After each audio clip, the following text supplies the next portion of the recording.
Nike's had a rough few years, as we know, but according to our next guest, the company's decision to replace CEO John Donahoe with longtime Nike executive Elliott Hill may signal a major turning point and be a message to investors that the worst is nearly behind it. With just a few minutes left till the closing bell on Wall Street, we're looking at how to play footwear stocks with the Yahoo Finance playbook. And joining us now is Tom Nikic, Needham Co, Managing Director, Equity Research, Apparel, Footwear. Tom, always good to see you. So you're a fan of Nike, Tom, a fan of Elliott Hill. Why are you a fan of Elliott Hill, Tom? What about his background? What about his experience? And how long, let's say you're a viewer right now, you're invested in Nike. How long do you think before you start seeing his impact on the company and the stock?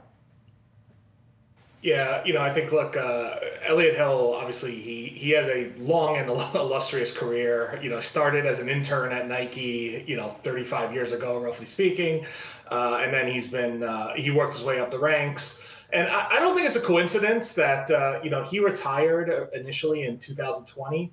And then shortly after he retired, the company started to, become a lot more volatile. And, the performance the last couple of years clearly has not been up to, the standards that the market expects from Nike in a business of their caliber. So I do think that this is a move in the right direction. I think as far as helping employee morale goes, which I think was challenged, I think that's pretty much an instantaneous effect. Based on my conversations with people in the industry, his arrival has been very, very well received out in Beaverton. Some other things will take a little bit longer. Product development obviously is something that has long lead times and long product development cycles. But I do think at least as far as rallying the troops go, it's pretty much an instantaneous benefit. What is the biggest risk, Tom, or what's the biggest obstacle that he faces? What could go wrong still with Nike, considering, recognizing that the stock has been pretty beat up? Yeah. I think the biggest obstacle is just that other competitors have up to their game while Nike has been, off their game, right? We've seen the emergence of Hoka and ONON. Adidas has been doing a lot better lately. You've had competitors in the apparel space like Lululemon doing better. New Balance has been on fire. So, I think there is the risk that by focusing so much on their own direct consumer, they open the door to other brands and to competitors to be much stronger, to have stronger relationships in the wholesale channel, to resonate more strongly with consumers. There could be a risk that the issues that the company has now could take longer to correct than people expect. Tom, a broader question for you. Trump is moving back into the White House. Tariffs, of course, front and center. How is that going to impact your coverage universe, Tom? I'd imagine clients are asking about that. Yeah. There's a wide range of exposures in my coverage. There's a couple of things to keep in mind. Number one,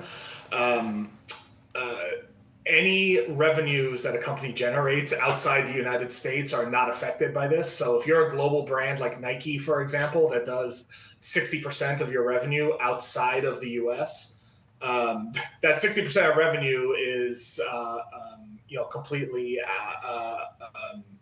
isolated from this potential risk.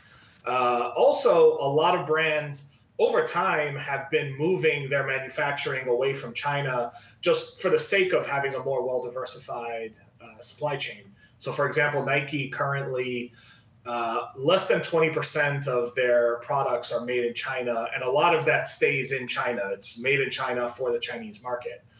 So there's not as much risk there.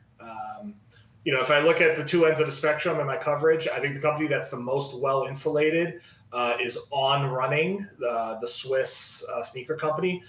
They make almost all their shoes in Vietnam, and what they don't make in Vietnam, they make in Indonesia. So they have de minimis risk from tariffs. And the flip side of the coin would be Steve Madden, that currently makes about 80% of their products in China and don't have that really, really big international presence to insulate them. So as far as my coverage is concerned, those are the two ends of the spectrum. Tom, great to see you. Thanks for joining us. Thanks for having me.